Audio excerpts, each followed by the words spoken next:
The new film from Jennifer Kent of the Babadook fame is The Nightingale, in which Kent unflinchingly confronts the ugliness of life in 1820s Van Diemen's Land.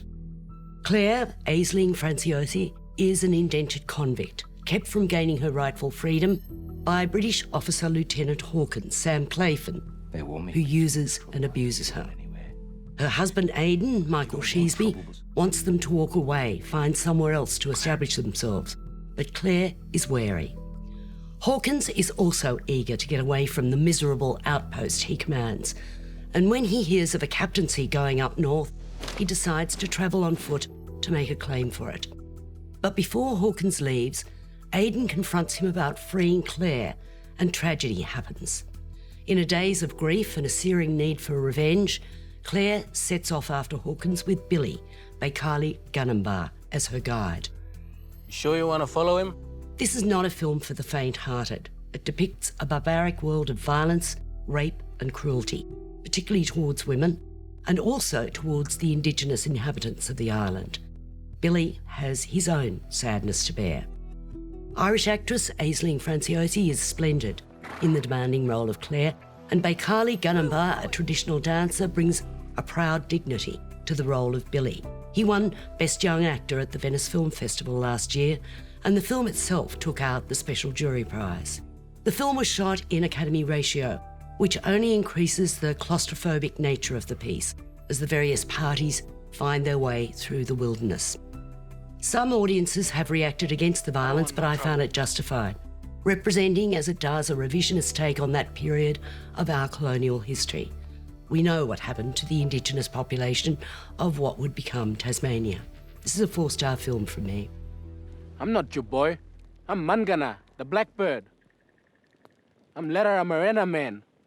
I'm not God save the king like them white bastards sing.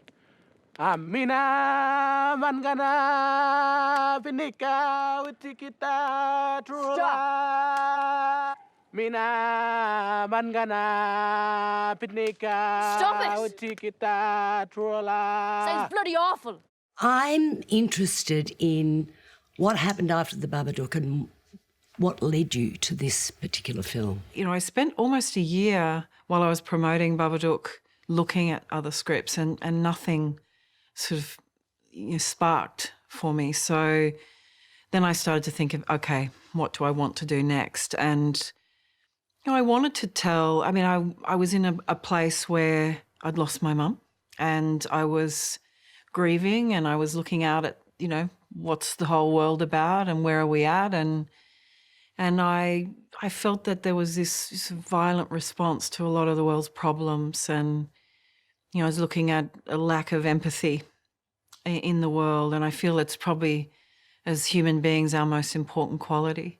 So that's where the germ of the idea started. This is a time where, you've got this hierarchy that is male-dominated, and it's cruel and brutal, and you wanted to represent that accurately. I think it's something that we don't tend to, as Australians, look on easily.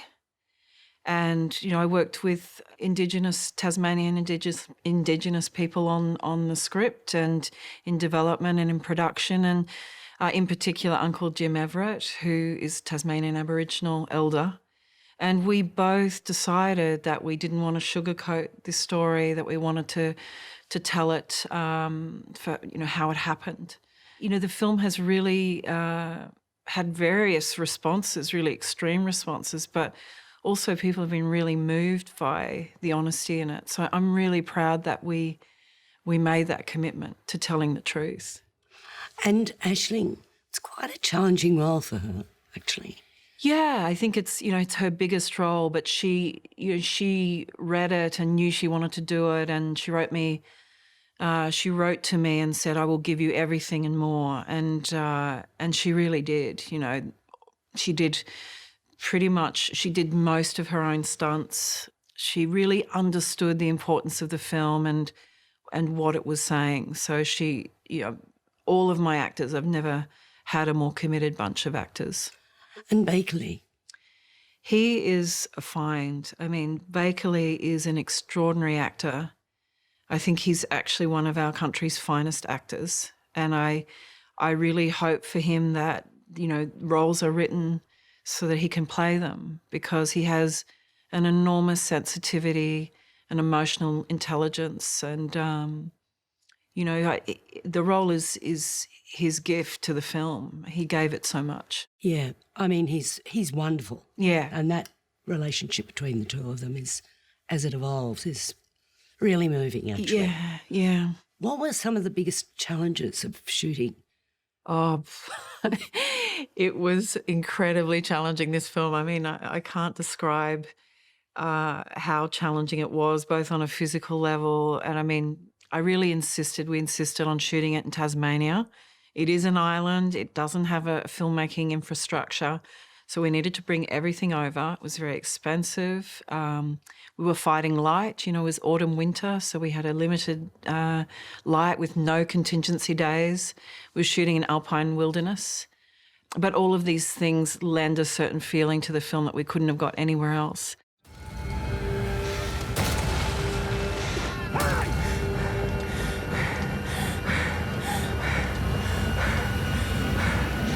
Suddenly, she was free.